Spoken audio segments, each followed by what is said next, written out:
ฟองสบู่อสังหาสุดขั้วโอ้โหขนาดนั้นเลยเหรอมันยังไงนะคือมันอย่างนี้ค่ะธนาคารในสหรัฐอเมริกาตอนนี้นะคะเขามียอดติดลบทางบัญชีติดต่อกันแบบ14ไตรมาสรวดค่ะซึ่งถามว่าแล้วมันเกี่ยวอะไรกับฟองสบู่อสังหาเพราะว่าธนาคารพาณิชย์พวกนี้เนี่ยนะคะเขาเป็นผู้ให้กู้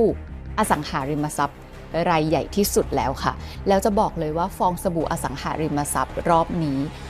ใหญ่กว่าตอน Subprime Crisis เมื่อปี 2008 นะคะเพราะว่า Subprime Crisis เนี่ยมันยังเป็นแค่ฟองสบู่อสังหาระดับที่อยู่อาศัยค่ะแต่รอบนี้คือฟองสบู่อสังหาริมทรัพย์เชิงพาณิชย์ด้วยแบบตึกอาคารใหญ่ๆอะไรแบบนี้นะคะจนกระทั่งมีคนเรียกฟองสบู่อสังหาริมทรัพย์รอบนี้ว่าไฮเปอร์บับเบิลไซก็เลยช่วยแปลให้ฟังดูเหมือนเก๋ขึ้นอีกนิดนึงนะคะเป็นฟองสบู่อสังหาสุดขั้วไปดูข้อมูลกันค่ะสนับสนุนข้อมูลฟองสบู่อสังหาริมทรัพย์สุดขั้วในคลิปนี้กันได้ที่ QR code นี้ค่ะหรือว่าสนับสนุนช่อง Sign Money Monster กันได้ง่ายมากๆนะคะกดไลค์กดแชร์กดคอมเมนต์มาคุยเล่นกันแล้วก็ที่อยากจะให้ทำมากที่สุดคือกด Subscribe เอาไว้ให้หน่อยนะคะเผื่อว่าคราวหน้า Sign ลงคลิปใหม่เราจะได้เจอกันไงดีไหมขอบคุณค่ะก่อนจะเข้าเรื่องฟองสบู่อสังหาริมทรัพย์สุดขั้วกันนะคะอยากจะให้ดูตัวเลขนี้ก่อนค่ะก็คือข้อมูลจาก FDIC นะคะอันนี้คือ unrealized loss ในกราฟนี้นับไปนะคะมันคือการขาดทุนทางบัญชีของธนาคารและที่เห็นแท่งทิมลงมาเนี่ยมันนับได้14แท่งเท่ากับการขาดทุนทางบัญชีของธนาคารสหรัฐอเมริกาทั้งประเทศรวมๆกันนะคะติดลบมา14ไตรมาสรวดค่ะแล้วก็ไตรมาสแรกของปี 2025 นะคะติดลบทางบัญชีไปทั้งหมด 414,000 ล้านดอลลาร์สหรัฐไตรมาส 2025 ค่ะติดลบลดลงมานิดนึงค่ะก็จะเหลืออยู่ที่ 397,000 ล้านดอลลาร์สหรัฐแต่ยังไงก็ยังเป็นตัวเลขติดลบที่เยอะมากอยู่ดีถ้างั้นถามต่อว่าถ้าจะพูดถึงฟองสบู่อสังหาทำไมจะต้องมาพูดถึงเงินที่ติดลบทางบัญชีของธนาคารพาณิชย์ด้วยมันก็เพราะว่าเงินที่ธนาคารพาณิชย์ส่วนใหญ่ปล่อยกู้นะคะเขาปล่อยกู้ไปในวงการอสังหาริมทรัพย์เชิงพาณิชย์ไงคะและอันนี้นะคะคือชาร์ต Commercial Real Estate Exposure ค่ะหรือว่า CRM จะเห็นว่าธนาคารพาณิชย์จำนวนมากเลยนะคะก็คือปล่อยกู้อสังหาแบบเกินครึ่งแล้วที่ในบัญชีของธนาคารพาณิชย์เนี่ยมันติดลบก็เพราะว่ามูลค่าทรัพย์สินซึ่งเป็นทรัพย์สินส่วนใหญ่ที่ธนาคารถือด้วยก็คืออสังหาริมทรัพย์เนี่ยราคามันร่วงแหลกเลยค่ะดูจากชาร์ตนี้นะเราจะเห็นว่าราคาออฟฟิศในเมืองเนี่ยโอ้โหราคาล่วงแบบ 52% ทำให้ตอนนี้นะคะโอ้โหอสังหาริมทรัพย์เชิงพาณิชย์ในสหรัฐอเมริกาที่เป็นออฟฟิศเนี่ยมูลค่าล่วงลงมาเนี่ยรวมๆกันมากกว่า 557,000 ล้านดอลลาร์สหรัฐเลยนะคะอันนี้คือล่วงลงมาจากปี 2019 ค่ะอย่างเช่นในชิคาโกดูพาดหัวข่าวนี้ราคาตึกนะคะติดลบไปเลย 90% จากที่เคยมีราคาขายอยู่ที่22ล้านดอลลาร์สหรัฐนะคะมันติดลบ 90% ลงมาเหลือ2ล้านดอลลาร์สหรัฐค่ะหรือว่าจากอันนี้นะคะ38ล้านค่ะลงมาเหลือ4ล้านดอลลาร์สหรัฐอย่างอันนี้นะคะตึกบรอดเวย์เป็นแลนด์มาร์คของแมนฮัตตันแบล็กสโตนนะคะเคยมีราคาขายอยู่ที่605ล้านดอลลาร์สหรัฐค่ะตอนนี้ตึกโดนยึดกิจการนะคะแล้วก็ขายไปแค่140ล้านดอลลาร์สหรัฐเท่านั้นก็คือราคาไม่ถึง1ใน3จากราคาที่เคยซื้อกันนะคะแล้วที่ราคาของอาคารแบบอาคารอสังหาริมทรัพย์เชิงพาณิชย์เนี่ยมันร่วงขนาดนี้มันไม่ได้แปลแค่เพราะว่ามันหาคนซื้อยากนะคะแม้กระทั่งคนเช่าตอนนี้ยังยากเลยเรามาดูชาร์ตนี้กันค่ะจะเห็นว่าอสังหาริมทรัพย์เชิงพาณิชย์ในเมืองใหญ่นะคะตอนนี้อัตราว่างก็คือคนไม่มาเช่าเนาะว่างเยอะว่างแบบ10กว่าไป20% เลยดูอย่างนี้ค่ะ Bay Area หรือว่าออสตินนะคะโอ้โหอัตราการว่างคือไม่มีคนมาเช่าเนี่ย 20% นะมันก็เลยทำให้เกิดเป็นชาร์ตนี้ขึ้นมาค่ะเป็นข้อมูลเมื่อเดือนกรกฎาคม 2025 นี้เองนะคะคือคนจ่ายค่าเช่าช้าอัตราที่คนจ่ายค่าเช่าช้ามันก็แบบพุ่งดีดขึ้นมาเลยค่ะและในวันที่ราคาของอสังหาริมทรัพย์ซึ่งเป็นทรัพย์สินส่วนใหญ่ของธนาคารพาณิชย์มันร่วงก็เลยทำให้ธนาคารพาณิชย์เนี่ยนะคะมีมูลค่าติดลบทางบัญชีเนี่ยโอ้โหรวด14ไตรมาสติดอันนี้ที่ว่าน่ากลัวแล้วมันยังไม่น่ากลัวเท่ากับอะไรรู้ไหมคะมันยังไม่น่ากลัวเท่ากับในวันที่ทรัพย์สินร่วงแต่ไอ้ทรัพย์สินพวกเนี้ยถึงดิวเดทถึงวันที่ต้องชำระหนี้แล้วนะในปี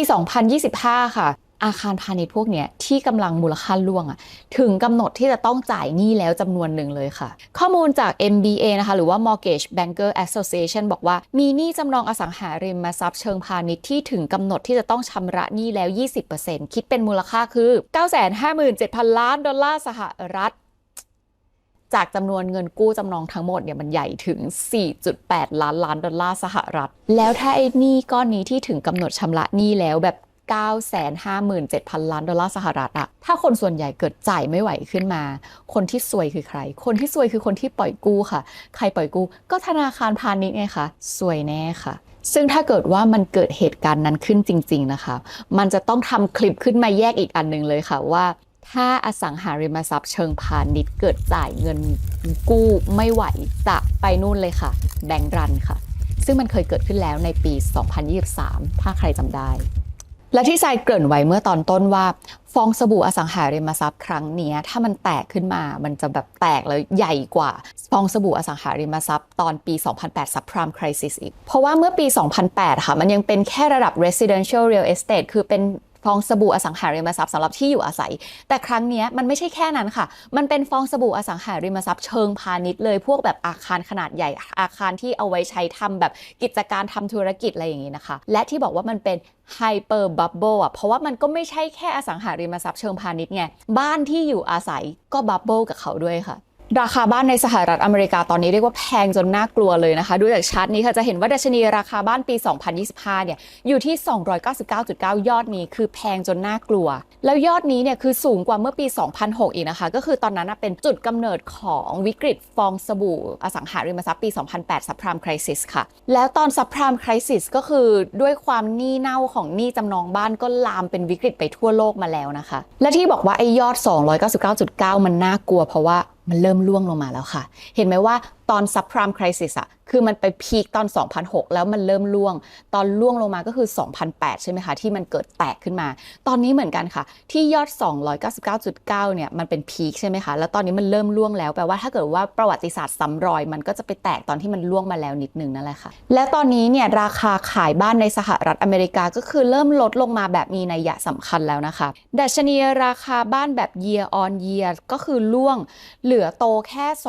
2.8% อัตราการขายบ้านมือสองคือต่ำที่สุดในรอบ 9 เดือนที่ผ่านมาค่ะมันก็เลยทำให้ยอดผิดนัดชำระหนี้บ้านเพิ่มสูงขึ้นด้วย CNBC รายงานตัวเลขการผิดนัดชำระหนี้บ้านเดือนเมษายนนะคะอยู่ที่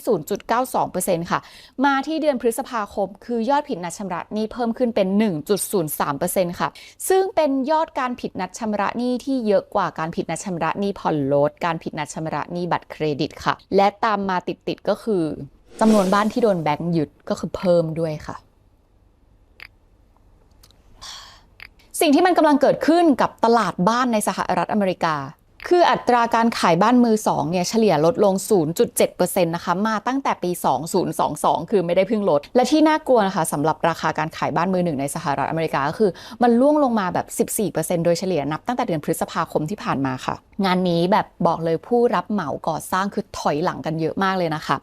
จากข้อมูลของ National Association of Home Builders ค่ะทำการสำรวจความเชื่อมั่นของนักพัฒนาบ้านก็คือพวกผู้รับเหมาก่อสร้างอะไรอย่างนี้นะคะคือความเชื่อมั่นอยู่ในแดนไม่ถึง 50 ค่ะความเชื่อมั่นของผู้รับเหมาก่อสร้างในชาร์ตนี้มันดูกันอย่างนี้นะคะคือตัดเกรดที่ 50ถ้าต่ำกว่า 50ก็คือแบบไม่เชื่อมั่นเลยแล้วคือผู้รับเหมาก่อสร้างใดๆนักพัฒนาบ้านในสหรัฐอเมริกาเนี่ยค่ะความเชื่อมั่นอยู่ต่ำกว่า 50มา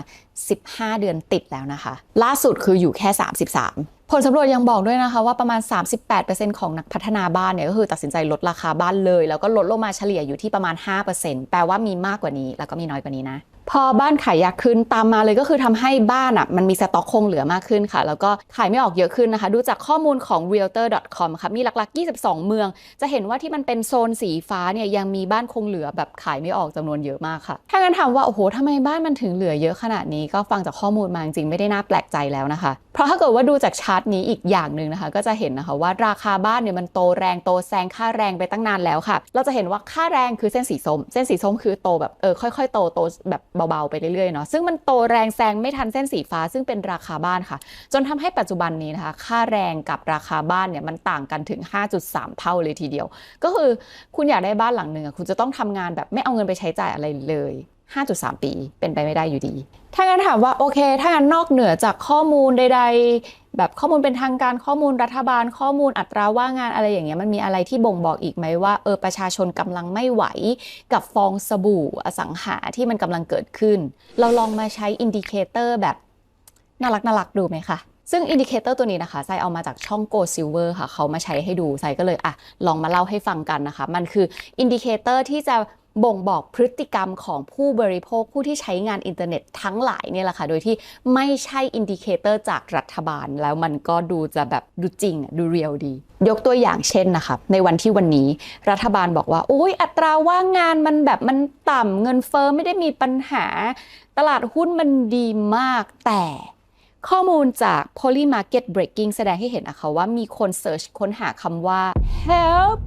with mortgage คือหนี้จำนองบ้านเยอะมากช่วยยังไงก็ได้ช่วยหน่อยมีคนเสิร์ชหาคำนี้ใน Google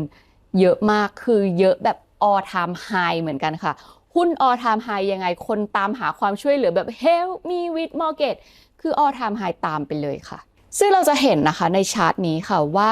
คนเซิร์ชคำว่า help with mortgage วันนี้เยอะกว่าคนที่เซิร์ชเมื่อปี 2008 ตอนที่เกิด subprime crisis ด้วยซ้ำนะอีกคำหนึ่งนะคะที่ประชาชนแบบ help me คือประชาชนเซิร์ชหาคำว่า give car back เยอะมากว่าแบบฉันจะทำยังไงดีแบบรถจะต้องโดนยึดแล้วอันนี้เป็นข้อมูลมาจาก Account ของ Darth Powell นะคะก็มีจำนวนการค้นหาคำว่า give car back ใน Google เนี่ยall time high อีกแล้วในช่อง Go Silver ค่ะเขาก็มีแนะนำอินดิเคเตอร์อีกอันนึงที่น่าสนใจนะคะก็คืออินดิเคเตอร์ของ Cash Freight Index ค่ะซึ่งมันจะเป็นดัชนีชี้วัดนะคะว่ามีจำนวนสินค้าแล้วก็มูลค่าสินค้าที่ส่งออกเนี่ยจากสหรัฐอเมริกาผ่านทางอากาศเยอะเท่าไหร่เป็นมูลค่าขนาดไหนนั่นหมายความว่าถ้าเศรษฐกิจมันดีมันควรจะมีสินค้าที่ส่งออกทางอากาศเยอะด้วยแบบมูลค่าที่เยอะใช่ปะแต่ Cash Freight Index ของสหรัฐอเมริกาตอนนี้นะคะมันลดลงถึง 9.3% เมื่อเทียบกับปีที่แล้วค่ะหมายความว่ายังไงตลาดหุ้นก็สูงนี่ทำไมแบบส่งออกน้อยเอางี้ซึ่งตรงนี้ทรายมีข้อมูลที่สามารถเอามาสนับสนุนฝ่ายรัฐบาลได้อยู่เหมือนกันนะคะว่าแบบตลาดหุ้นมันดีดมันออลไทม์ไฮคือเศรษฐกิจมันดีแต่ว่าปริมาณการขนส่งทางอากาศมันน้อยเนี่ยบางคนบอกว่าเฮ้ยเศรษฐกิจดีการขนส่งมันต้องเยอะสิไม่คุณไปดูที่ตลาดหุ้นดีๆว่าไอ้หุ้นที่มันโตเนี่ยมันคือหุ้น AI ไง AI ส่งทางอากาศไหมไม่จ่ายค่า subscription เอาประมาณนี้ข้อมูลประมาณนี้เพื่อเอาไว้พิจารณา2ฝั่งและสุดท้ายก่อนจะปิดคลิปนี้เพื่อที่จะเอาไปพิจารณากันอีกทีนะคะว่าฟองสบู่มันจะแตกหรือไม่แตกนะทรายเอาข้อมูลมาจาก UBS Global Real Estate Bubble Index 2025 ค่ะเล่มนี้ดาวน์โหลดฟรีนะคะก็ไปเซิร์ชหาชื่อนี้แล้วดาวน์โหลดกันได้เลยค่ะคือเราจะเห็นว่า Key Factor หรือว่าคะแนนความฟองสบู่สูงมากค่ะสีแดงอยู่ที่ 1.73 คือสูงสุดในประวัติศาสตร์อยู่นะคะและในเล่มนี้เนี่ยยังบอกด้วยว่าถ้าฟองสบู่มันจะแบบแตกจริงๆมันจะแตกเนี่ยมันจะเริ่มแตกมาจากตรงไหน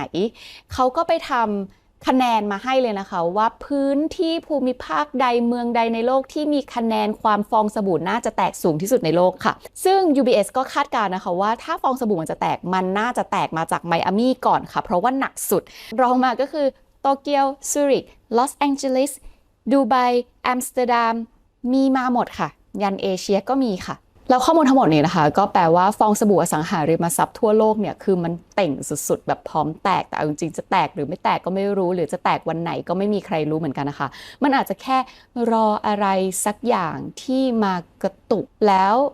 ทำให้เกิดเหตุการณ์ขึ้นเป็นไงฟองสบู่อสังหาคลิปนี้สุดขั้วยังขอบคุณกาแฟจาก Duchess นะคะ